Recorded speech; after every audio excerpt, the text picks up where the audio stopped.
પંચમહાલમાં bogus લગ્ન નોંધણી મામલે હવે તલાટીઓની આંતરિક બદલી જે છે તે કરવામાં આવી રહી છે। પંચમહાલ જિલ્લા વિકાસ અધિકારી દ્વારા આકરો નિર્ણય લઈ લેવામાં આવ્યો છે। લગ્ન કૌભાંડ બાદ જિલ્લા વિકાસ અધિકારી એક્શન મોડની અંદર જોવા મળી રહ્યા છે।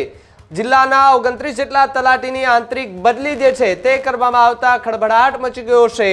10 વર્ષથી એક જ પંચાયતમાં રહેતા તલાટીની બદલી પણ કરી નાખવામાં આવી છે। સાથે જ વાત કરવામાં આવે તો જાંબુઘોડાના 1, ઘોગંબામાં 11, કાલોલના 8 અને હાલોલના 4 તલાટીની બદલી થઈ છે। ગોધરાના 3, મોરવા હડફના 2 અને તલાટી જે છે તેના એ ટોટલ 5 તલાટીની બદલી થઈ। 9 વર્ષથી ફરજ બજાવતા 3 તલાટી, 9 વર્ષથી ફરજ બજાવતા 8 તલાટીની બદલી કરી નાખવામાં આવી, જ્યાં 7 વર્ષથી ફરજ બજાવતા 6 જેટલા તલાટીની તાત્કાલિક બદલી કરી નાખવામાં આવી છે। અન્ય તલાટી 5 વર્ષથી એક જ જગ્યાએ ફરજ બજાવતા હતા તેઓની પણ બદલી થશે। સાથે જ તલાટી દ્વારા પંચાયતનો અડીંગો કરીને બેઠા હતા, જેમાં આ મોટો નિર્ણય લેવામાં આવ્યો છે। લગ્ન કૌભાંડ બાદ બદલીઓ થતા તલાટીઓમાં પણ ભારે ફફડાટ જોવા મળી રહ્યો છે।